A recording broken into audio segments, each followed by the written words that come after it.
Boa noite, queridos irmãos, companheiros, aqui do Canadá, do Brasil, de toda parte do mundo, que em algum momento estarão participando conosco dessa palestra com o nosso querido companheiro Lacordaire Fayad. É com imensa gratidão e alegria que o recebemos mais uma vez aqui no Memei Coquitlam Society, e hoje no formato roda de conversa, com direito a perguntas para o Lacordaire ao final da exposição. O Lacordaire, ele é coordenador da área de mediunidade da Federação Espírita do Estado de Mato Grosso, além de psicólogo clínico e organizacional, com especialização em psicologia e psicoterapia transpessoal. Nós vamos iniciar o nosso encontro fazendo a leitura de uma página que está no livro Pão Nosso, pelo Espírito Emmanuel, através de Chico Xavier. Aprendamos quanto antes. Como, pois, recebestes o Senhor Jesus Cristo, assim também andai nele. Paulo, Colossenses, capítulo 2, versículo 6. Entre os que se referem a Jesus Cristo, podemos identificar duas grandes correntes diversas entre si: a dos que o conhecem por informações e a dos que lhe receberam os benefícios. Os primeiros recolheram notícias do Mestre nos livros ou nas alheias exortações. Entretanto, caminham para a situação dos segundos, que já lhe receberam as bênçãos. A estes últimos, com mais propriedade, dever-se-á falar do Evangelho. Como encontramos o Senhor na passagem pelo mundo?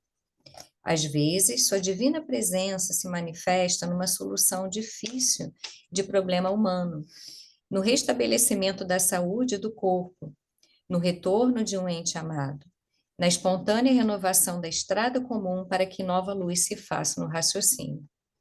Há muita gente informada com respeito a Jesus e inúmeras pessoas que já lhe absorveram a salvadora caridade. É indispensável, contudo, que os beneficiários do Cristo, tanto quanto experimentam alegria na dádiva, sintam igual prazer no trabalho e no testemunho de fé. Não bastará fartarmos-nos de bênçãos. É necessário colaborarmos por nossa vez no serviço do Evangelho, atendendo-lhe o programa santificador. Muitas recapitulações fastidiosas e muita atividade inútil podem ser peculiares aos espíritos meramente informados. Todavia, nós, que já recebemos infinitamente da misericórdia do Senhor, aprendamos quanto antes a adaptação pessoal aos seus sublimes desígnios.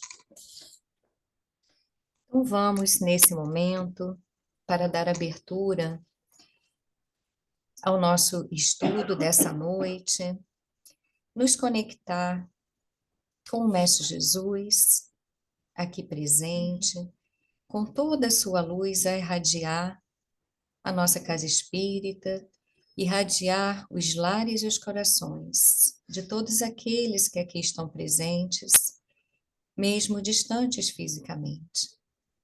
Que seja essa luz através dos benfeitores espirituais, bem como sob o comando e orientação da nossa benfeitora Meimei, a inspirar nosso querido companheiro Lacordaire, para que ele possa, com sua palavra, com seu estudo, tocar os nossos corações e nos levar a refletir acerca do tema da noite. Agradecemos pela presença de todos os benfeitores, todos os irmãos que aqui foram trazidos para conosco estar, estudar, e pedimos que a paz do Mestre Jesus continue em nossos corações, hoje e sempre. Gratidão, que assim seja. Graças a Deus. E muito obrigada, Lacordaire, mais uma vez. A palavra é sua. Teremos uma exposição de 45 a 60 minutos e, em seguida, vamos abrir o espaço para perguntas. Podem ser feitas na caixa de diálogo, através dos nossos grupos do centro do WhatsApp, ou abrir as câmeras, os microfones e conversar diretamente com o Lacordaire. Muito obrigada.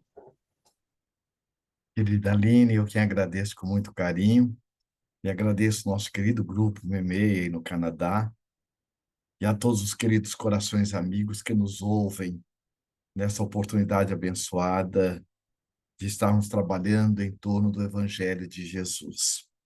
E por falar em Jesus, quem de nós não tem saudade de Jesus, não é verdade? E por que nós temos tanta saudade de Jesus? Às vezes nós ouvimos, olha, vou matar a saudade. Não, saudade não se mata. Saudade se revigora, saudade se revitaliza. Porque só tem saudade quem ama. E nós só temos saudades também de quem nós amamos. Então, a saudade é aquela presença que, mesmo ausente, está presente na intimidade das nossas almas. E Jesus, por excelência, é essa presença permanente nas nossas vidas. A veneranda Joana de Ângeles, essa benfeitora da humanidade, no livro Jesus e Atualidade, ela coloca com todo carinho, primeiro chamando como sendo o peregrino do amor. E ela coloca que Jesus é um profundo conhecedor da dor humana. Ele penetrava com segurança nas fibras mais íntimas de cada indivíduo, mas ele penetrava para ajudar a descobrir as causas mais profundas e reais das nossas aflições, que muitas vezes, no movimento inconsciente de cada um, nós muitas vezes procuramos esconder em fruto de um movimento egóico. Então, o Emmanuel, esse benfeitor amigo, também fala, Jesus nos falava não a persona, porque Lacordaire só serve para essa encarnação. E o bem, ele não tem vencimento. Então, Jesus falava e fala por camadas mentais. É por isso que Emmanuel chama e diz, coloca com muita carinho, que as palavras do Cristo são palavras de vida eterna, que nos marca e nos marcou indelevelmente as nossas almas, nos convidando a essa mudança de nível, a nos tornarmos uma melhor versão de nós mesmos. No livro Caminho, Verdade e Vida, na lição 142, veja o que Emmanuel nos fala. Ele coloca o seguinte: o Cristo é a linha central de todas as nossas cogitações. Então vejamos que Jesus ele é a chave para todos os nossos enigmas. Ele ainda coloca muito mais, ele diz assim, ele é o Senhor único depois de Deus, para os filhos da terra, com direitos inalienáveis, porquanto é a nossa luz do primeiro dia evolutivo, e adquiriu-nos para a redenção com o sacrifício de seu amor. O que significa isso? Olha, depois de Deus, que essa presença permanente na nossa intimidade, nas nossas vidas, é Jesus. Essa presença permanente, com a finalidade de estar nos orientando, nos amparando, como sendo o grande tutor. Há um teórico da psicologia, Vallon, que é um sociólogo francês, ele coloca que toda criança tem necessidade do adulto socializado para inserir-a no social. Então, parafraseando Vallon, Jesus é essa alma querida que antes de nós existirmos, como o Emmanuel coloca aqui, ele diz assim, desde o primeiro dia já nos esperava amorosamente para tutelar a nossa viagem através das reencarnações sucessivas, neste nosso encontro e reencontro, para o despertar do nosso Cristo interno. Olha o quanto Jesus é amoroso. E ele ainda diz mais, olha, adquiriu-nos para a redenção com o sacrifício de seu amor. Então, ao nos adquirir para sua tutela amorosa, foi com uma finalidade única, a nossa redenção. É por essa razão que ele afirma, das ovelhas que o Pai me confiou, nenhuma se perderá. Nenhuma se perderá. Olha o quanto que isso é acalentador, acolhedor, carinhoso. O pior espírito, mais perturbador ou perturbado, que se encontra nas regiões mais profundas de dor e sofrimento ou de perturbação, estará um dia sob a tutela amorosa de Jesus constante, se transformando no anjo. É por isso que nossa veneranda Joana de Ângeles, ela coloca, sabe quem é o pecador, o anjo de hoje? É o pecador arrependido de ontem. Então, Jesus, ele é realmente, conforme está na questão 625 do Livro dos Espíritos, quando Allan Kardec pergunta qual é o ser mais perfeito que Deus nos concedeu como modelo e guia para a humanidade. Mais ainda, nós vamos entender, por exemplo, Jesus, como diz Emmanuel, no livro A Caminho da Luz, ele que poderia ter descido num dorsal de aço, como que ele veio até nós? Primeiro, os seus pais, batendo de porta em porta, pedindo guarida, amparo para o seu filho que estava prestes a nascer, que é Jesus. Imaginemos nós, nosso pai, nossa mãe, num processo quase de entrar em trabalho de parto, pedindo amparo, aconchego. E quem deu o espaço não deu do que lhe faltava, que iria lhe incomodar. Deu uma estrebaria, um curral, onde seu pai improvisou um coxo como sendo seu berço. Mas Emmanuel diz que tem toda uma finalidade. Jesus, que poderia ter descido num dorsal de astros, vem na simplicidade da manjedoura. E no livro A Caminho da Luz, o Emmanuel coloca que Jesus veio inaugurar para a humanidade, com o símbolo da manjedoura, a mensagem chama a manjedoura, a era da humildade.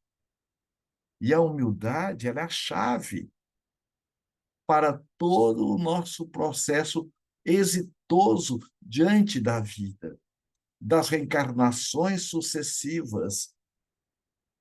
Quando a humanidade, a humildade se faz ausente, o orgulho, a presunção toma conta. E aí nós tomamos atitudes impulsivas, comprometedoras, dentro do uso da lei de liberdade de forma inadequada. Quando o apóstolo Paulo nos coloca, e a própria leitura, né, que foi lida, ele nos coloca que tudo eu posso, mas nem tudo me convém. Nos convidando ao quê? A nos educarmos diante da lei de liberdade. Porque quando nós não nos educamos diante da lei de liberdade, nós tomamos atitudes impulsivas, através de mágoa, de ressentimentos, e nos comprometemos. Então, quando nós utilizamos a lei de liberdade com processo de educação, de atitudes conscienciais, nós construímos a nossa libertação. Quando nós tomamos atitudes impulsivas num ciclo vicioso, nós construímos a nossa escravização. Mas Jesus realmente, ele é o modelo e guia para toda a humanidade. E como que ele nos apresenta Deus? Porque todos aqueles que antecederam o Cristo, Lao Tse, Confúcio, Buda, Sócrates, Moisés, todos esses vieram sob a tutela de Jesus, mas com a finalidade de estar nos ajudando na nossa elevação espiritual, nas experiências reencarnatórias, nesse processo de encontros e reencontros. Então, Jesus, num dado momento, já prevendo a sua própria crucificação, no João nos narra que ele então coloca: se me amais, guardai os meus mandamentos. E eu rogarei ao Pai que envie outro Consolador, para que fique eternamente convosco.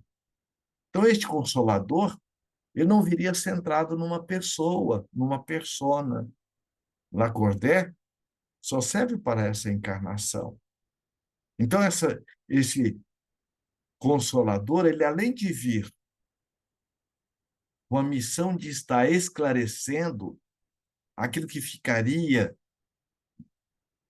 que ele não poderia estar trazendo para nós em virtude da nossa imaturidade psicológica e espiritual enquanto humanidade, mas também estaria com a missão de estar redizendo ou esclarecendo aquilo que seria deturpado, porque os pais da igreja, aliás, nós ontem, né, lá atrás, fizemos toda uma distorção do seu evangelho. Então, chega justamente no dia 18 de abril de 1857, o Consolador prometido por Jesus. E veio, diferente de todas as religiões que foram criadas, a doutrina espírita ela não foi criada, ela foi codificada.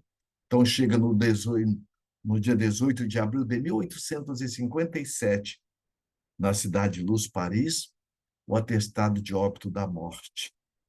Porque até a doutrina espírita falava-se da sobrevivência da alma, mas não havia comprovação.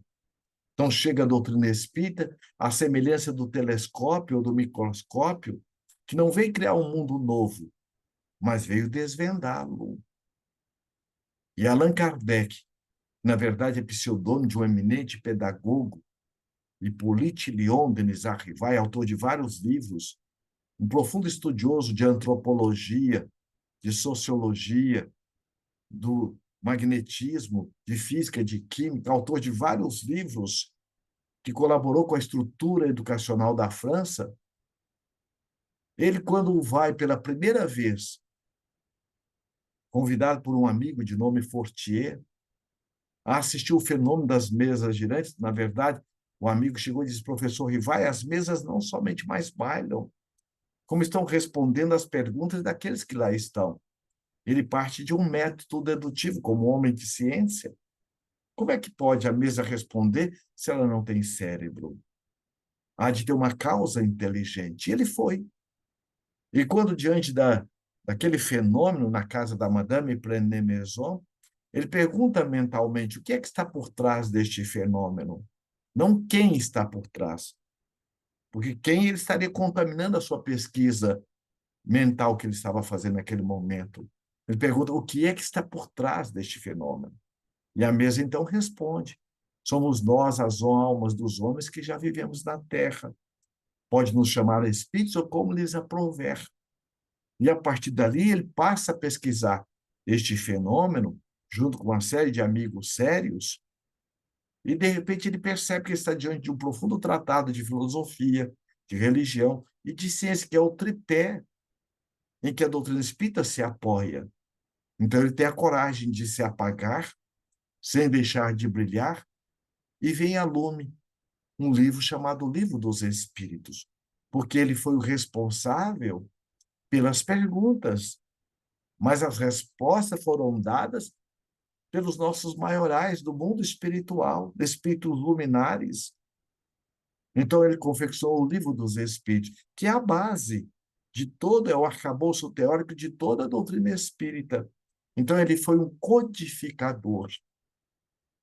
E aí nós vamos entender, quando ele vai denominá-la, ele coloca que a doutrina espírita é uma ciência que estuda a natureza, a origem e o destino dos espíritos, bem como as suas relações com o mundo corporal.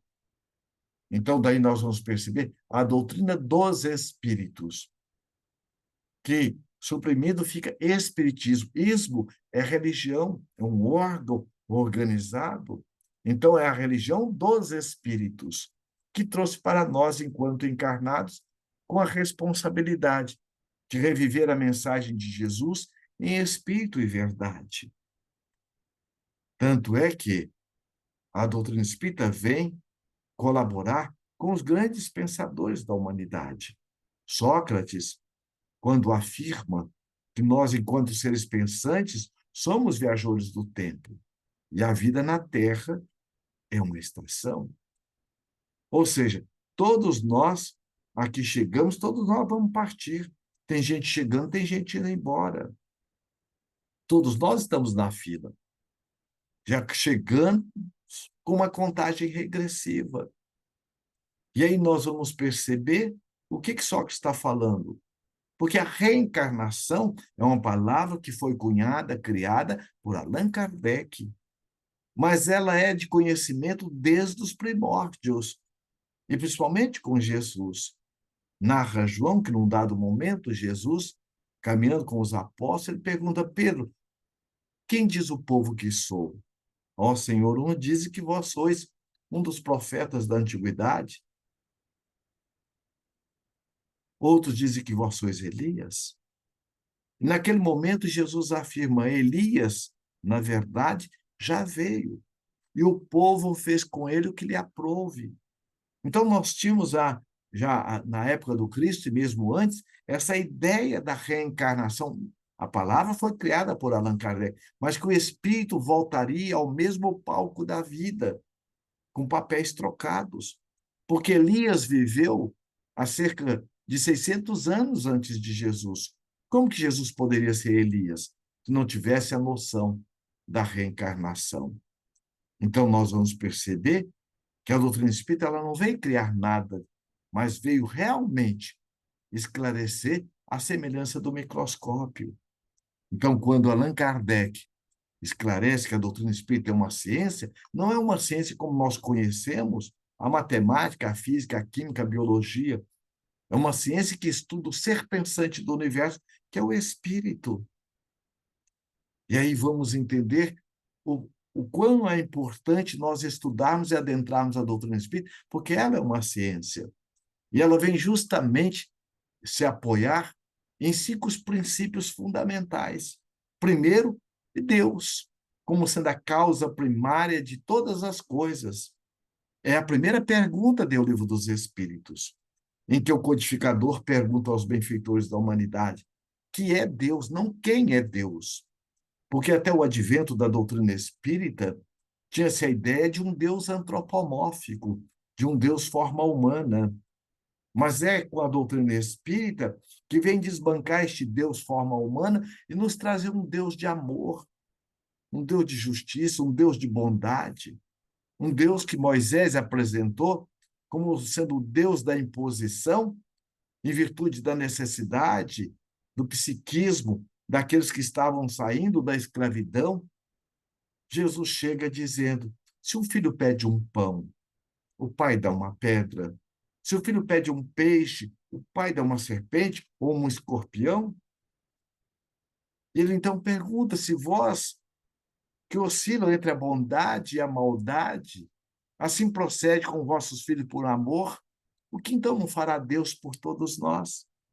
Então ele nos apresenta Deus como sendo este Pai, a causa primária de todas as coisas, um ser único, onipotente, onisciente, conforme está lá na questão 13 do Livro dos Espíritos, soberanamente bom e justo.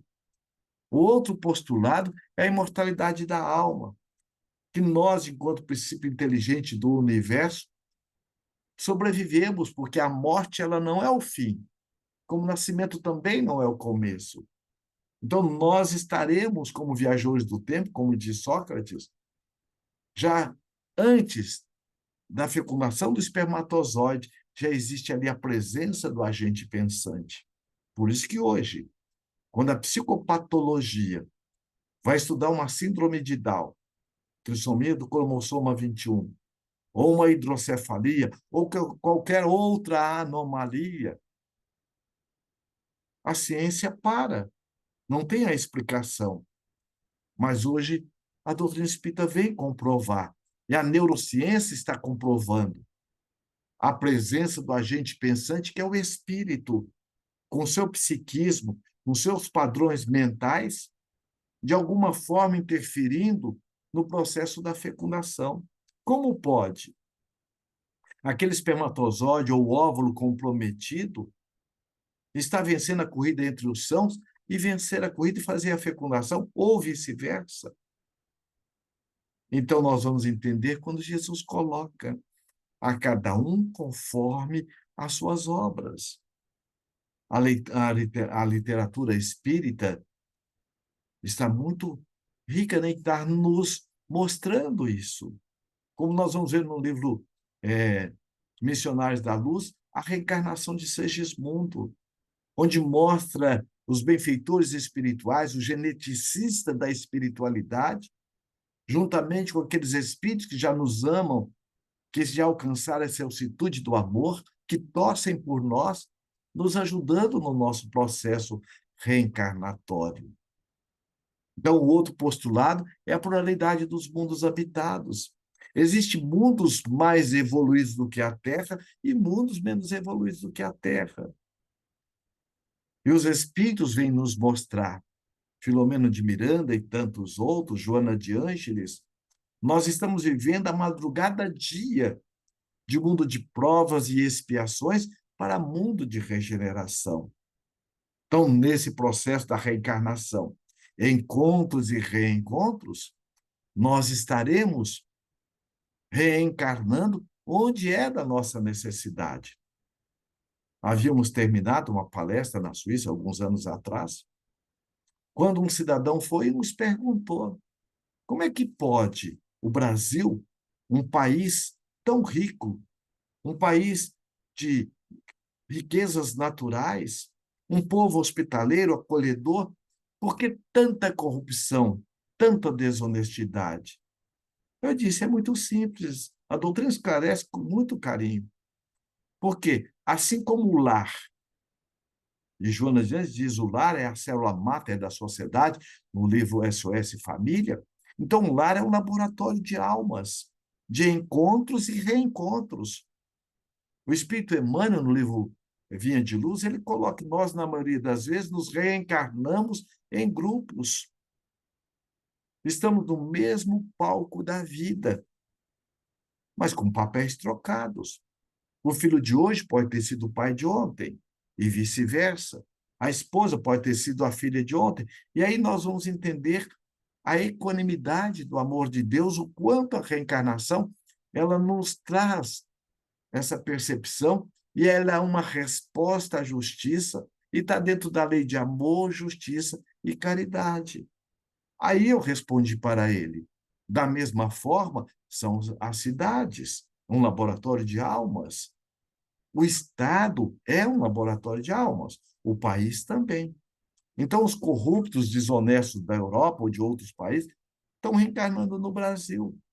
Porque espíritos belicosos que gostam de guerra não vão reencarnar no Brasil. Então, nós reencarnamos no espaço onde há necessidade do nosso aprimoramento espiritual, na família necessária para o nosso aprimoramento espiritual. Daí a responsabilidade de não estarmos culpando o pai, ou a mãe, o prefeito, pela nossa história. Porque nós não somos a nossa história, nós somos mais do que a nossa história. Então, nós podemos estar a todo momento reescrevendo a nossa história. Porque pai, mãe, o país onde nós estamos, a família, é campo de estágio. Então, onde nós estivermos, estaremos no coração de Deus. Então, outro postulado é a comunicabilidade dos espíritos. Então, a doutrina espírita, principalmente com o livro dos médiuns, vem nos mostrar que não existe separatividade pelo amor. O amor tem a função de unir as criaturas.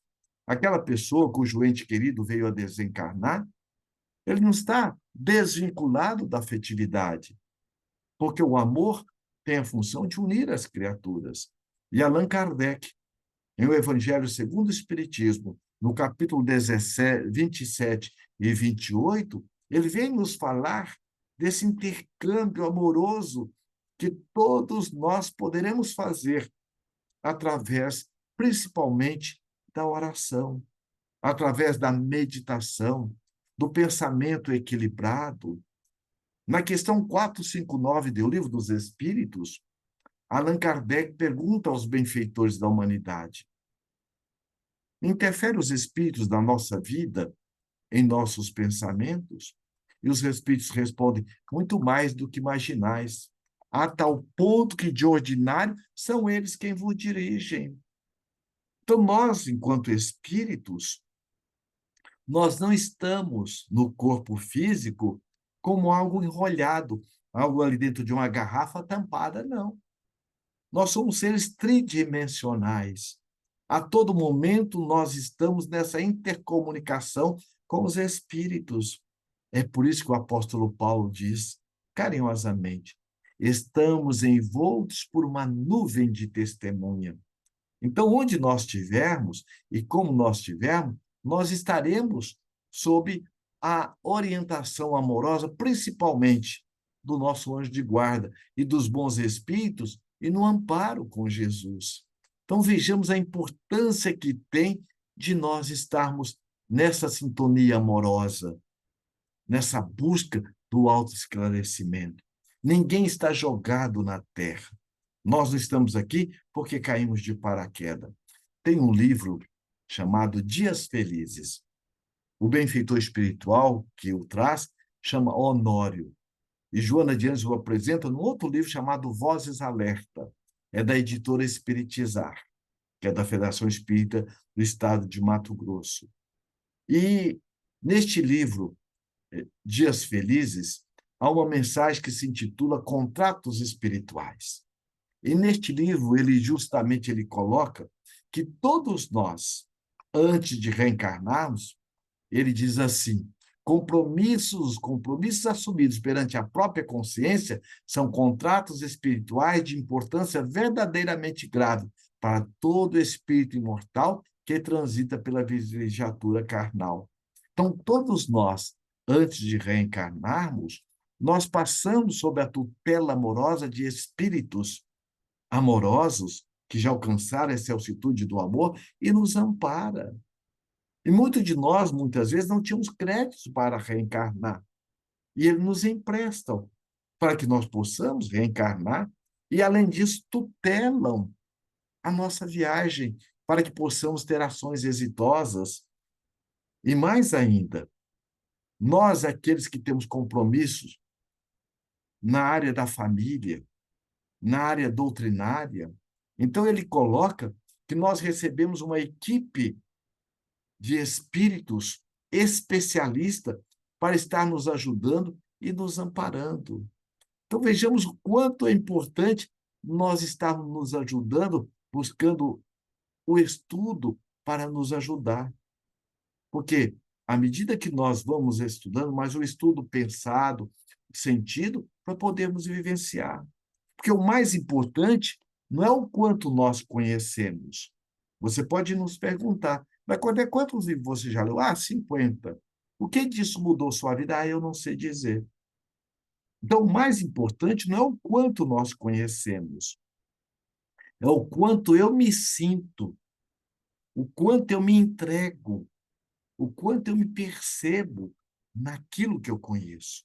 É por isso que Jesus coloca carinhosamente: conhecereis a verdade e a verdade vos libertará. Então, não é o conhecimento que vai nos libertar, é a verdade.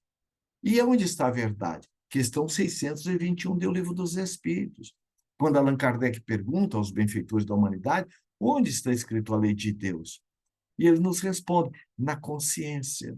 E ele diz: a consciência é a voz de Deus dentro de nós. Então, conhecer a verdade é muito importante. E aí nós vamos entender lá na questão 115 do Livro dos Espíritos, quando Allan Kardec pergunta: Deus criou espíritos bons e espíritos maus? Ou seja, tem privilégio diante da divindade? E aí nós vamos entender a equanimidade do amor de Deus, quando os benfeitores nos colocam: Deus nos criou simples e ignorantes. Simplicidade desprovido dessa complexidade que hoje nós trazemos enquanto o homem e a mulher tecnológico. A garotada já nasce mexendo com o dedinho.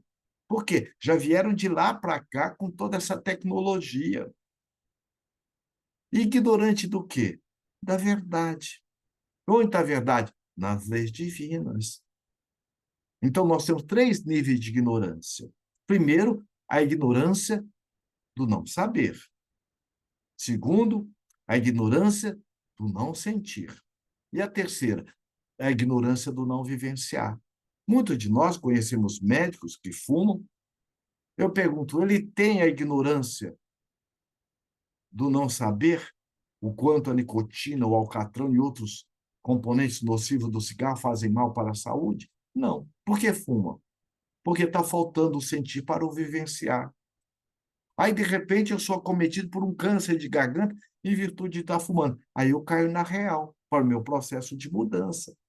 Então, é muito importante nós estarmos buscando nos acolher, como nessa questão também 115 do Livro dos Espíritos coloca: aqueles de nós que nos tornamos dóceis às leis e as submetemos, e submissão aí não é subserviência, é um profundo ato de inteligência, da mesma forma que vocês me dão um aparelho que é 110 volts.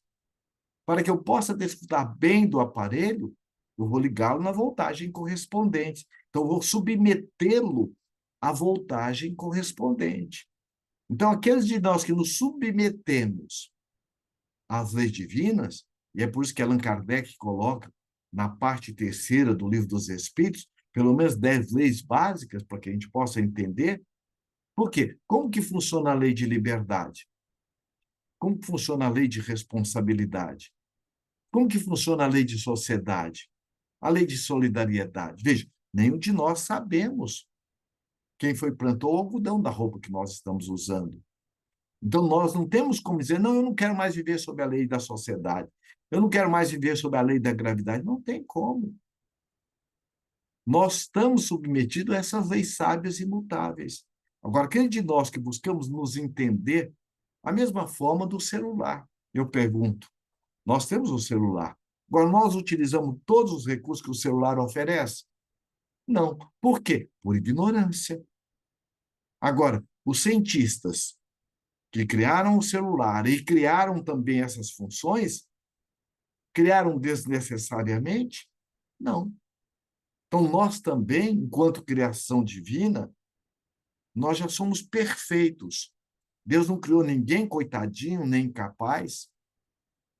Agora, potencialmente falando, somos perfeitos, com a responsabilidade de desenvolver a nossa perfectibilidade. É por isso que lá na Gênese bíblica está lá, Deus, ao nos criar, nos criou a sua imagem e semelhança. Ou seja, João diz, Deus é amor, então nós somos amor. Agora, com a responsabilidade de estarmos desenvolvendo. E à medida que nós vamos desenvolvendo, conforme está também na questão 115, aqueles de nós que rebelamos, vem a dor e o sofrimento. E Joana de Ângeles, do livro Plenitude, ela diz assim, a dor e o sofrimento só se faz presente onde o amor se fez ausente. Ninguém está aqui para sofrer. Nós estamos aqui para nos educar. Por isso, quando Kardec pergunta qual é o sentido da reencarnação? Expiação e provas. A própria palavra expiação, na etimologia da palavra, significa ex, significa extrair. Pia significa pureza das ações. A semelhança do aluno, que no primeiro semestre ele não deu conta de levar uma matéria. Então, é compreensível, faz parte do currículo escolar essa flexibilidade. Quando ele chega no quarto semestre, o coordenador já vai chamar e dizer, olha, para que você possa fazer uma mudança de nível, é fundamental que você expie, resgate aquela matéria que você deixou para trás. Punição? Não. Processo educativo. Deus é amor. Às vezes nós ouvimos. Quem não muda por amor, muda pela dor. Muda? Não. Porque eu posso estar sofrendo, mas estou reclamando do meu pai, reclamando da minha mãe, culpando o prefeito, culpando o governador, e não vejo que eu sou o governador da minha própria vida. Então, o que nos muda é o amor. E nos diz a veneranda Joana de Ângeles, que na verdade é como espírito amigo, que ajudou na codificação, ela diz, a dor é bênção que Deus envia aos seus eleitos. Se quiser, é o carteiro. Se eu fui andando, virei o pé, se não tivesse a dor, eu iria macerá-lo. Então, a dor, ela é o instrumento quando eu não estou bem atento a mim mesmo. Então, ela vem como um carteiro, nos convidando ao processo da mudança. Então, nós aqui estamos com um programa muito amoroso. Quem não leu, vale a pena ler. O, espi- o, o livro Ave Cristo é um romance de Emmanuel, através do nosso querido Chico Xavier. Lá naquele livro Ave Cristo, nós vamos encontrar a história de Quinto Varro. No ano de 250, já não precisava mais reencarnar esse espírito, mas ele reencarna por amor um filho de alma, de nome Tassiano. E durante todo o processo, não vou fazer o spoiler do romance, porque cada um pode buscar para ler, o próprio filho, porque num dado momento, ele pega a esposa num conluio sexual desarmonioso de traição com o próprio primo dela, que era realmente uma pessoa que tinha todo um poder econômico, em que Quinto Varro trabalhava com ele. Naquele momento, quando ele pega a esposa, ele tinha um filhinho, que era justamente o Tassiano. Naquele momento, ele poderia pegar o filho e sair, mas não, o que ele faz? Não vou fazer isso, ela é mãe. Ele soube separar a diferença da conduta que ela estava deixando a desejar como esposa e da mãe abnegada e dedicada que ela era. Então, ele renunciou. E ele foi trabalhar depois, disfarçado, porque trocou de identidade, como jardineiro numa propriedade em que mais tarde ele saberia que ia reencontrar o filho.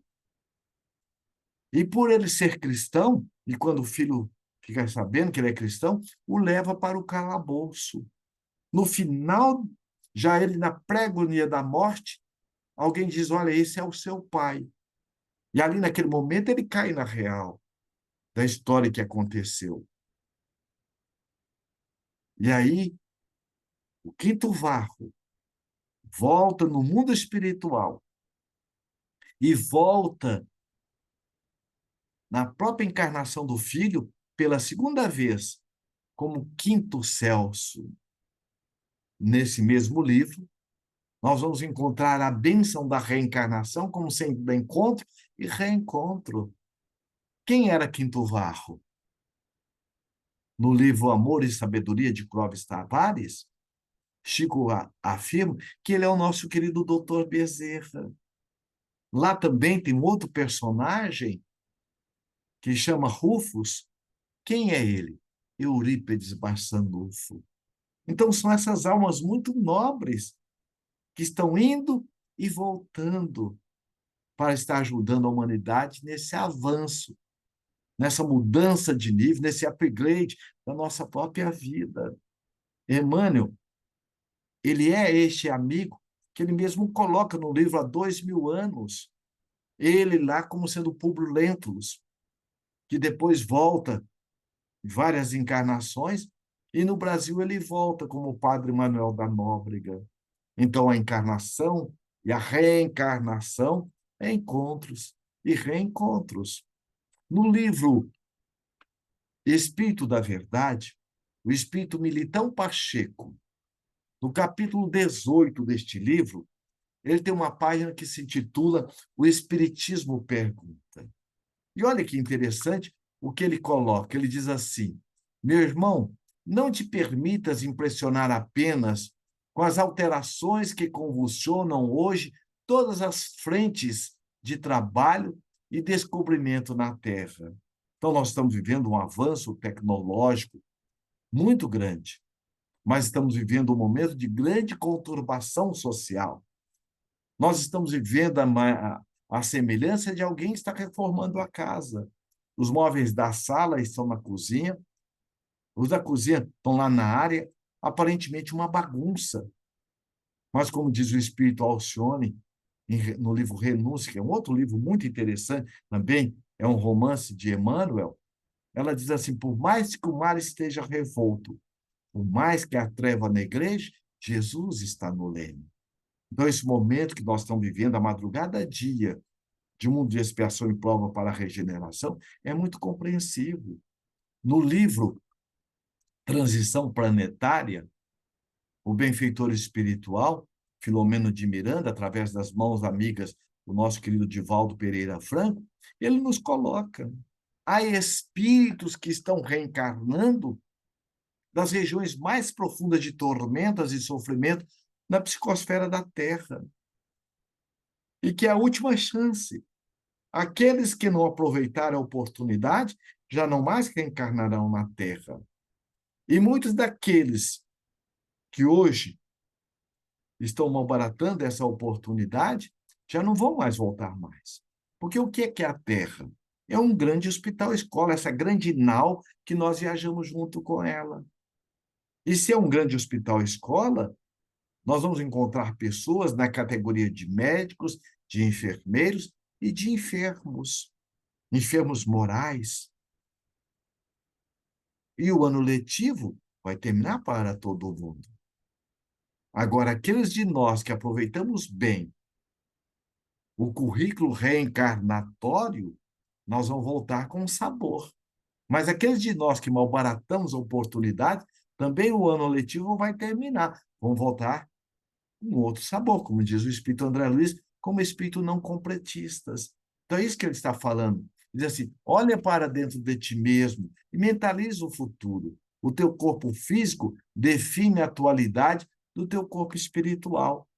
Então, nós temos hoje a configuração física de saudável, ou muitas vezes com uma certa debilidade, como herança de nós mesmos. E ele diz: já viveste quanto nós mesmos vidas incontáveis e trazes no bojo do espírito as conquistas alcançadas em longo percurso de experiências na ronda dos milênios. Então, nós já passamos por vários países, já estudamos nas melhores universidades do mundo, nas melhores bibliotecas, e hoje nós estamos aqui.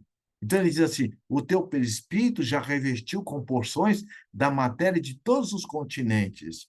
Tuas irradiações, através das roupas que te serviram, já marcaram todos os salões da aristocracia e todos os círculos de penúria do plano terrestre. Então, nós já tivemos oportunidade de ocupar altos cargos do poder temporal. Eu tenho uma amiga que ela diz assim: eu adoro filme de época. Quando eu vejo aquelas mulheres nos salões, as valsas vienense, olha, eu tenho uma emoção, um sentimento, não sei por quê. Eu falo, eu sei, a doutrina sabe, nos orienta, porque era você ontem. E hoje aqui estamos. Então, nós vamos perceber quando ele diz assim: a tua figura já integrou os quadros do poder e da subalternidade em todas as nações. Teus sentidos já foram arrebatados ao torvelinho de todas as diversões. Tua voz já expressou o bem e o mal em todos os idiomas. E teu coração já pulsou ao ritmo de todas as paixões. E ele diz: teus olhos já se deslumbraram diante de todos os espetáculos conhecidos, das trevas do horrível às magnificências do belo. Então, nós já tivemos no mando e no desmando. Ele diz: teus pulmões já respiraram o ar de todos os climas. O teu paladar já banqueteou abusivamente nos acepipes de todos os povos. Tuas mãos já, retiveram e dissiparam fortunas constituídas por todos os padrões da moeda humana. Olhe como é profundo o que ele está dizendo. Tua pele, em cores diversas, já foi beijada pelo sol de todas as latitudes. Por quê? Ninguém reencarna. Insista, nós aprendemos. Porque o espírito, ele é o viajor do tempo. Nós somos o ser do mundo. Então, daí ele coloca: a tua emoção já passou por todos os trânsitos possíveis de renascimento e morte. Eis porque o Espiritismo pergunta: não julgas que já é tempo de renovar? Que já é tempo de mudança? E sem renovação, que vale a vida humana? Já pensou se nós não tivéssemos a reencarnação? Então, nós vamos perceber que Jesus, ele não termina o seu trabalho lá na cruz. Aliás, Emmanuel nos coloca que Jesus veio a desencarnar de braços abertos, nos ajudando a perceber a proatividade, a operosidade daqueles que abraçaram o seu evangelho. O nosso querido doutor Bezerra de Menezes, nosso médico brasileiro, esse Kardec brasileiro, homeopata, caridoso, amoroso, foi dirigente da Federação Espírita Brasileira e hoje é este benfeitor da humanidade. Ele coloca: aquele que quiser se cristificar não deve fugir à oportunidade de se crucificar.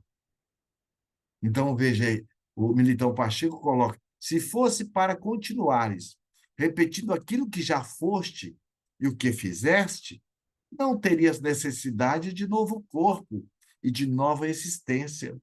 Prosseguirias de alma jungida à matéria gasta da encarnação precedente, enfeitando um jardim de cadáveres. Então, a vida, ela é de mudança. Tudo muda. Só tem uma coisa que não muda: a lei da mudança. Então, por isso que quem faz o que sempre fez vai ter que resultado que sempre teve. E ele diz assim: vives novamente na carne para o burilamento de teu espírito. Olha aí quando Kardec pergunta qual o sentido da reencarnação: expiação e prova. Expiação é reeducação. Prova é educação. Educar é formar hábitos, é formar caráter. E reeducar é formular hábitos, que é o processo da expiação. Ele diz: a reencarnação é o caminho da grande luz. É a oportunidade abençoada que nós temos, o aluno, de voltar ao mesmo palco da vida, ao colégio, a esse grande hospital escola, e muitas vezes numa sala mais adiantada, ajudando aqueles que ficaram na retaguarda. É por isso que Joana de Anjos, essa benfeitora da humanidade, olha o que ela diz: nós não devemos ficar presos àqueles que querem ficar à retaguarda do processo da evolução, porque à nossa frente vão aqueles a quem somos convidados a alcançá-los. E aqueles que ficarem para trás, se decidirem, por sua vez, nos alcançarão. É por isso que Jesus coloca: aquele que não renunciar pai e mãe em meu nome, não é digno de mim. Não é renunciar abandonando, não é. Muitas vezes você não vai ter a aprovação, o acolhimento do seu companheiro, da sua companheira, do seu pai, da sua mãe, por você ter abraçado a proposta da doutrina espírita, por você estar fazendo essa mudança de nível com você mesmo. Então, é importante que nós busquemos saber quem nós somos, primeiro para nós, e quem nós somos na relação com o outro. Porque se eu não sei quem eu sou, eu vou ficar à mercê da validação do outro. E aí, Militão Pacheco diz assim: ama e trabalha. Perante o bem, quase sempre temos sido somente constantes na inconstância e fiéis à infidelidade, esquecido de que tudo se transforma, com exceção das necessidades de transformar. Olha como é profundo esse trocadilho que ele nos traz. Olha, perante o bem, quase sempre temos sido somente constantes na inconstância e fiéis à infidelidade, esquecido de que tudo se transforma, com exceção da necessidade de transformar. E aí nós nos lembramos quando Humberto de Campos, no livro Boa Nova, ele nos conta a história dessa mulher sonhadora, uma mulher além do seu tempo, Joana de Cusa. Mas como todos nós, trazemos conosco as nossas angústias, os nossos sofrimentos, as nossas dores, nessa ou naquela área. E aquela dor que eu tenho comigo, que é minha, se eu não dou atenção para ela, ela vai doer num momento inadequado. Ou eu vou descontar em quem não tem nada a ver com isso. Então é muito importante que nós busquemos nos acolher. E foi o que Joana de Cusa fez. Aceitou o convite daquela que a ajudava nos serviços da família, da casa. E aí diz Emmanuel que antes de qualquer problema, a ajuda chega na frente. Então, possivelmente, Joana de Cusa estava no movimento depressivo, triste, apática. E aquela que ajudava nos afazeres domésticos diz: Dona Joana, passa por Cafarnaum, um homem incomparável. Ele fala do pão, do peixe, coisas muito simples. Mas fala que a casa do pai, que ele diz, há muitas moradas. Ele diz que este pai é de amor, de justiça, que aqueles que têm fome de sede de justiça, nele encontrará o aconchego, o amparo. Vamos ouvi-lo. E Joana de Cusa, disfarçado como dama da sociedade, se misturou ao povo naquela tarde e noite de primavera.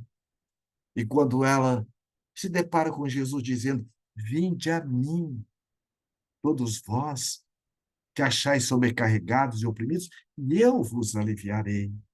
E aprendei comigo, que sou manso e humilde de coração, e encontrareis descanso, repouso para a vossa alma, porque meu jugo é suave, meu fardo é leve.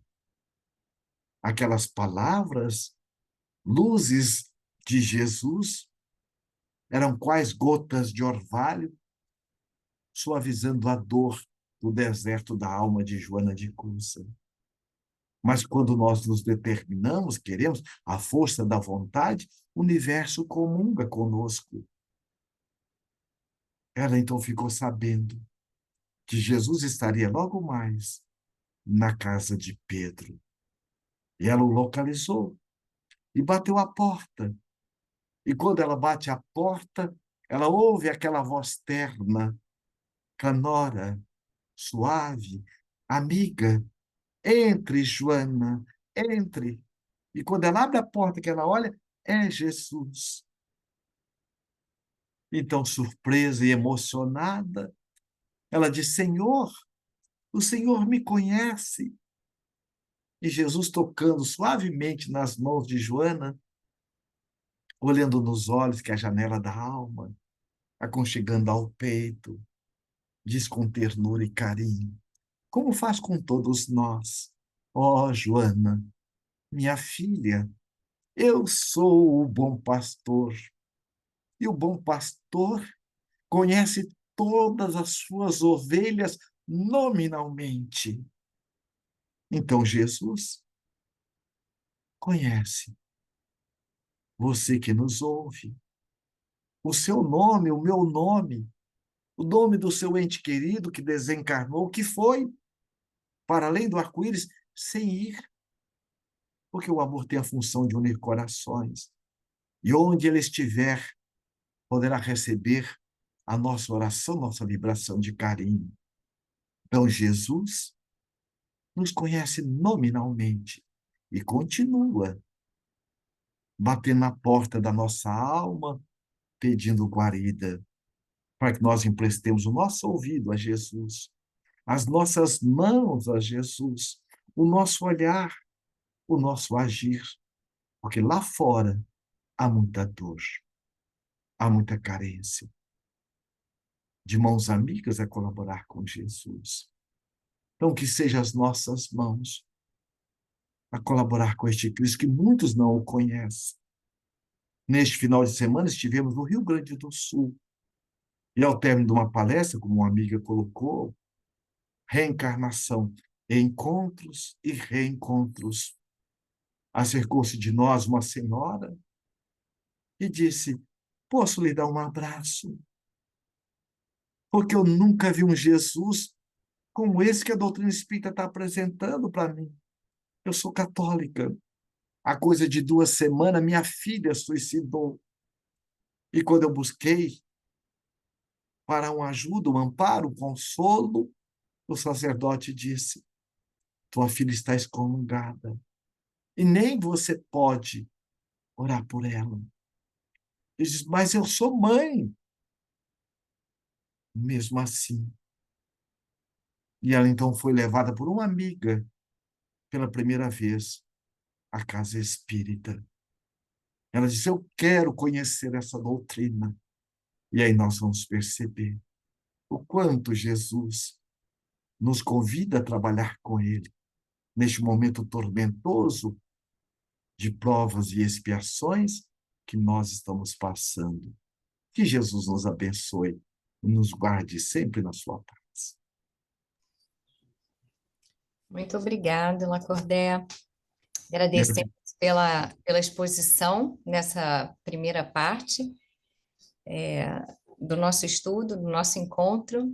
Uhum. E nós já temos duas perguntas, também vamos deixar em aberto, né? Se tiver alguém do virtual ou aqui que já queira fazer alguma pergunta, pode vir aqui ou passar para mim.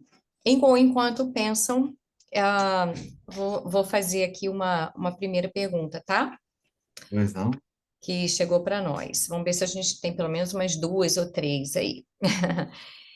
É, encontros e reencontros têm dois contextos diferentes.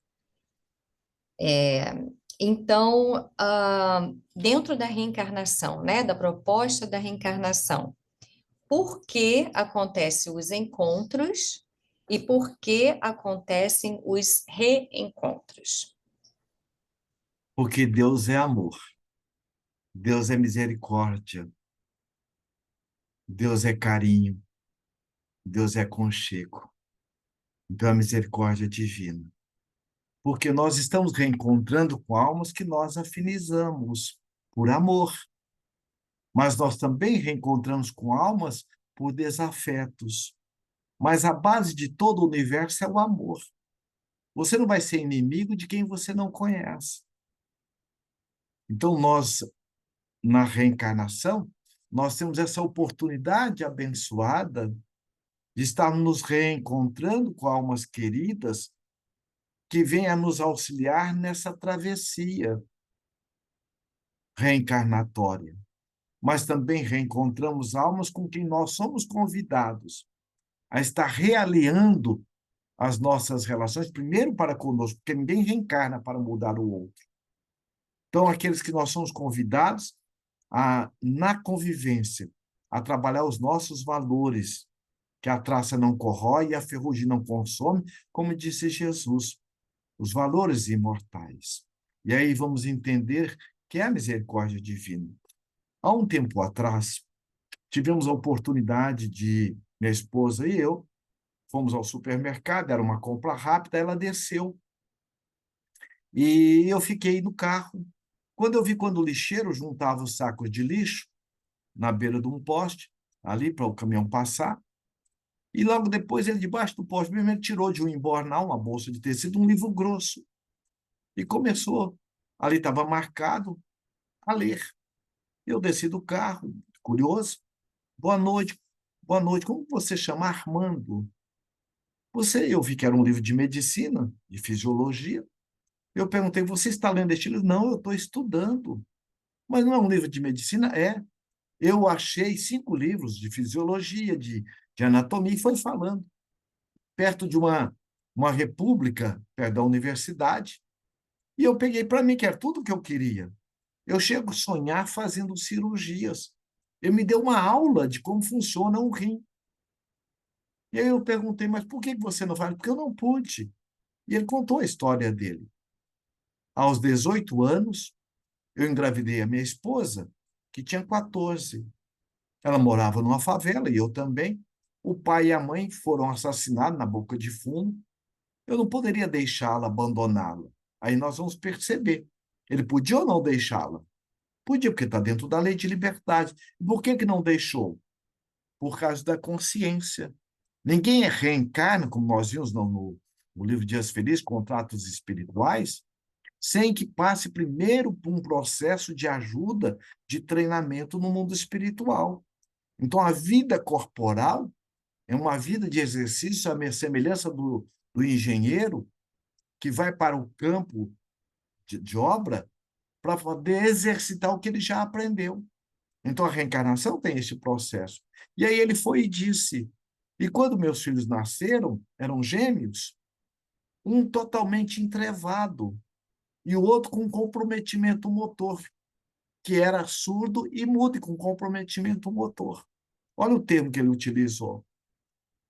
Aí agora eu pergunto, por que ele não estava podendo fazer medicina? Injustiça divina? Qual é o compromisso que o médico tem? Qual área que o médico tem de compromisso? Não é da saúde? E o lixeiro? Qual é a área de compromisso do lixeiro?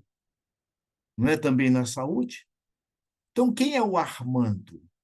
Se não um ex-médico, não tem médico fazendo aborto? Não tem médico fazendo cirurgias desnecessárias por questões financeiras? Claro, com raras exceções. Então, quem é o Armando? Se não o ex-médico de ontem, que faliu, volta hoje na mesma área de falência, mas com papéis trocados pela misericórdia divina. Porque se ele voltasse médico imediatamente, possivelmente iria falir. Agora ele veio criar uma têmpera moral pelos momentos de desafios, de testemunhos, para que ele pudesse agora, logo depois, na primeira oportunidade, estar retomando o seu plano na área que ele tem à vontade. Porque é o que disse Jesus.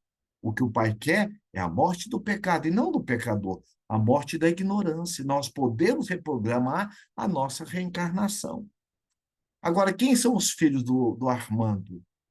Quem é a esposa? Então, o Armando e a esposa estavam em provação, porque eles poderiam ter feito o aborto, ela poderia abandonar as crianças. Por que eles não fizeram? Pela consciência e treinamento no mundo espiritual, pela tutela espiritual. E quem estava em expiação? Os filhos. E quem são os filhos? Quem garante que não são os autores intelectuais da derrocada moral dos dois, que hoje voltam para se ombrearem nessa busca da elevação espiritual? Porque ele afirmou: eu trabalho durante a noite, cuido deles durante o dia. Minha esposa trabalha durante o dia e cuida deles durante a noite. Então, nós vamos perceber que este encontro e reencontro, através das reencarnações, é a maior expressão de amor, justiça e caridade que nós estamos mergulhados. Obrigada. Vamos aqui para uma pergunta que está aqui na caixa de diálogo, depois vamos tentar fazer mais duas. A Carla e o Alexandre dizem assim: teve um estudo recente de uma universidade no Brasil avaliando diferenças entre médiums e os que não são médiums. Parece que a glândula pineal é mais desenvolvida em médiums. A programação reencarnatória determina aqueles que virão e servirão como médiums ou são desenvolvidos durante a reencarnação? Allan Kardec, no livro dos Médiuns, ele nos afirma que todos nós somos médiuns, porque todos nós temos um anjo de guarda. Como que ele estará comunicando conosco? Mas o médium propriamente dito, ostensivamente, são aqueles que têm uma faculdade mais específica. E a mediunidade, ela é orgânica. Então, ela obedece à programação reencarnatória.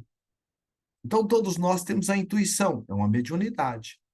Mas os médiuns ostensivos, que, conforme o próprio estudo, que realmente é apresentado por esse cientista, né, de Juiz de Fora, e ele vem justamente, é um grupo de cientistas que estão buscando, neurocientistas, comprovar isso, mostra justamente a faculdade, ela é orgânica, então a pessoa já reencarna na sua programação espiritual com a responsabilidade de estar conduzindo a faculdade mediúnica. Então, ela é orgânica e psíquica. Então, daí vamos perceber a responsabilidade nossa, porque o médium espírita, o médium equilibrado, o médium educado, a educação da mediunidade é agora. O desenvolvimento é contínuo. Aliás, tudo que nós somos convidados a desenvolver é contínuo. Tanto é que Jesus coloca: tudo que eu faço, vós podeis fazer e muito mais, se tiverdes fé. Então, mostrando o que é a equanimidade de Deus. Potencialmente, todos nós somos um Cristo interno, em estado de latência. E quando ele diz muito mais, é porque a evolução ela é contínua. Quando é que nós paramos de evoluir? Nunca. Agora, por isso que perfeito é Deus. Nós somos perfectíveis. É por isso que o Espírito André diz assim: é a busca do aperfeiçoamento que garante o êxito. Então, a mediunidade ela é orgânica e psíquica. Obrigada. Nós vamos para mais uma pergunta que está aqui no chat, depois teve uma que veio aqui no WhatsApp. Então, temos mais duas perguntas. O Luiz Felipe diz: obrigado pela palestra. Sabemos que cada um de nós possui um caminho já desenhado. Mas qual seria a explicação para uma pessoa que nasceu no Brasil e migrar para outro país e praticamente recomeçar do zero? Nós, imigrantes, sentimos que morremos e renascemos numa mesma encarnação diante das dificuldades enfrentadas nesse processo. Muito bem, vamos começar de trás para frente. Primeiro, ninguém começa do zero, porque nós somos um espírito viajor do tempo. Então, nós temos uma boa bagagem, conforme nós vimos a própria mensagem do Militão Pacheco. O Espiritismo pergunta. Isso está na internet, essa mensagem. Depois, quem quiser, é só digitar lá. O Espiritismo pergunta, de Militão Pacheco. Então, Jonas de Anjos diz assim: floresça onde Deus lhe colocou. Então, nós somos cidadão do universo. Então, muitas vezes, você nasceu numa cidade, aqui no Brasil, lá do interior, de repente você está no outro país. Por quê? Essa ponte aérea da vida, ela tem toda uma intercomunicação. O Espírito Emmanuel diz assim: nenhum aperto de mão é por acaso. Então, aquilo que nós atribuímos enquanto acaso e milagre, nada mais é do que uma pobreza de instrumentação para ferirmos a intimidade dos fatos. E o nosso compromisso não é com o espaço físico. Nosso compromisso primeiro é conosco, que se dá no espaço necessário para o nosso aprimoramento espiritual. Então, onde você estiver, nos diz o Espírito Joana adiante, floresça onde Deus lhe colocou. É na Europa, é na América. Onde você estiver, estamos no coração de Deus. Obrigada. Que agradeço. Próxima pergunta. Partindo da ideia, da Karina, partindo da ideia de que a missão de cada um de nós é servir, caridade, e de que nosso estágio aqui é para evoluir e ajudar o próximo a evoluir, então, a evoluir, ajudar o próximo a evoluir, o que podemos fazer para não perder tempo com a nossa reforma íntima? Mais uma pergunta. Como podemos fazer para sentir mais a doutrina e vivenciá-la? Muito bem, Camila, minha irmã querida. Vamos buscar uma referência maior. Santo Agostinho, em O Livro dos Espíritos, na questão 919, na questão 919A. Ele, pensando igual a você, já fez a pergunta. Quando Kardec pergunta assim: qual a forma, o meio prático para que nós possamos resistir ao mal e desenvolver o bem? Isso é Kardec, pensando igual você, fez essa pergunta. E Santo Agostinho, então, responde. Um sábio da antiguidade já falou disso: conheça a ti mesmo. O conhecer a nós mesmos é nos conhecer quem realmente nós somos. Não é o que eu faço, não é o que eu tenho, não é o que eu estou. Você não é um corpo, nem eu sou um corpo. Nós também não somos o que nós pensamos, nem o que nós fazemos. Nós somos um espírito imortal, filho de Deus, herdeiro do universo, com toda a sua proteção inesgotável, e temos como mestre que é Jesus. Então, quando eu entro nessa autoconsciência de quem eu sou, eu vou agir com mais confiança, com mais determinação.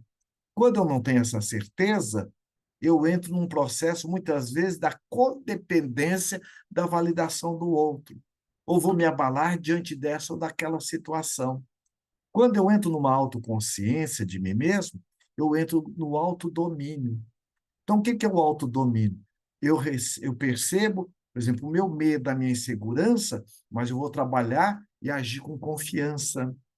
Eu percebo o meu momento, muitas vezes, de raiva, de mágoa, mas eu vou trabalhar essa mágoa, essa raiva, me autoacolhendo, sabendo que eu sou mais do que essa raiva, do que o que eu estou sentindo.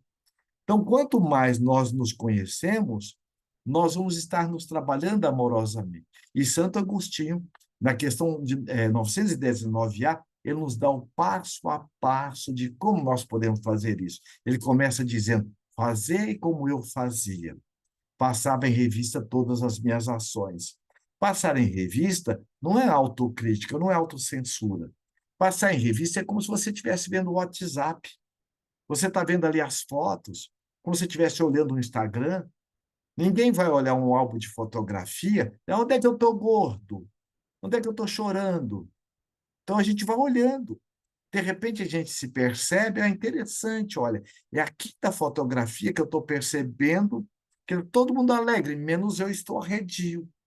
E eu vou perceber que até hoje eu tenho um padrão de não me incluir, de me sentir rejeitado. Olha, eu estou percebendo que aqui na terceira fotografia eu estou chorando. Então eu percebo que até hoje eu tenho uma dificuldade de ter o autodomínio emocional. Então, qual a melhor forma?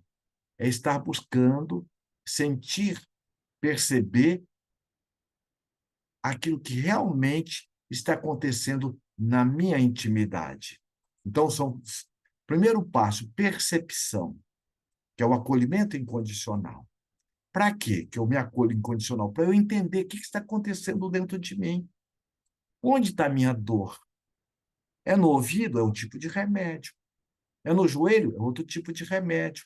Então, se eu não entender, como que eu vou me atender? Então, primeiro, acolhimento incondicional. Segundo, para eu entender o que está acontecendo. E o terceiro, para eu me atender adequadamente. Então, Jesus nunca censurou, nunca criticou, e a doutrina também. Nós é que muitas vezes, enquanto espíritas, fazemos isso. Mas isso não é da doutrina, não é dos ensinamentos de Jesus. Então, está lá no Evangelho. Indulgência para com o próximo, mas indulgência para consigo mesmo, diz o Espírito Joana de Ângeles no livro Filho de Deus. Tá bem?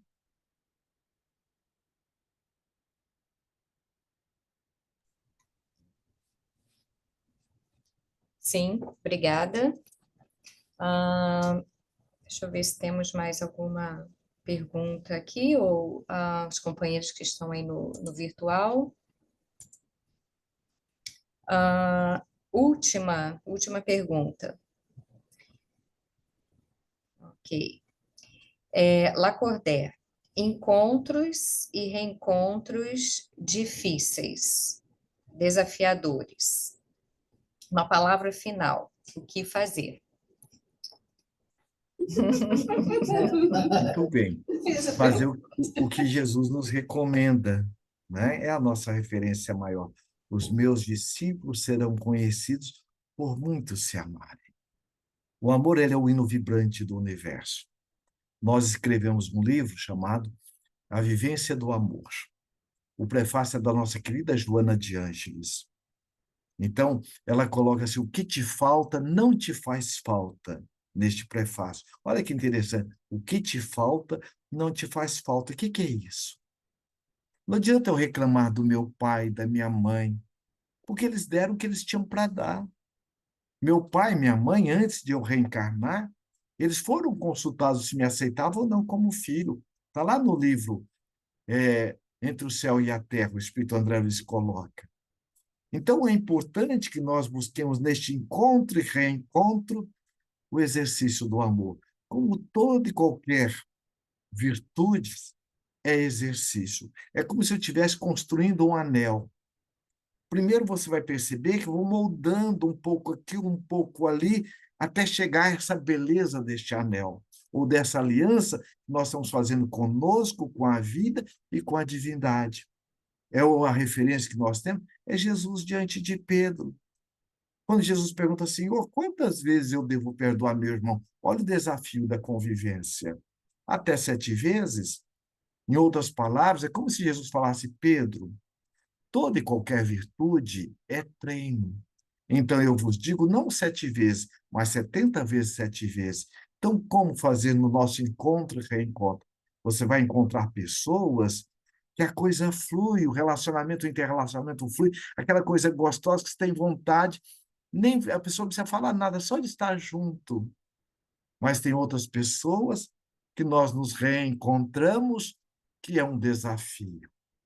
Mas não tem como, muitas vezes, naquele momento, de você tomar um outro caminho. Então, é um momento de nós estarmos primeiro trabalhando conosco. E a psicologia, ela nos coloca com muita clareza, chamado projeção. Quanto de nós já nos pegamos diante de uma palestra? Gente, quem devia estar nessa palestra é o fulano. Ou então pegou uma mensagem, vou levar essa mensagem para o Beltrano. Mas nós não nos damos conta que essa dor é minha e o outro é o espelho.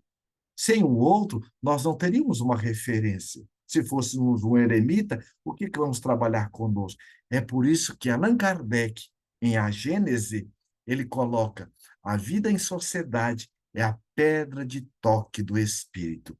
Então, o que nos falta, não nos faz falta, porque não está no nosso programa pela misericórdia divina. E Joana diz assim, complementando, e aquilo que você se esforça, logo mais você o terá pelas bênçãos de Deus e do universo.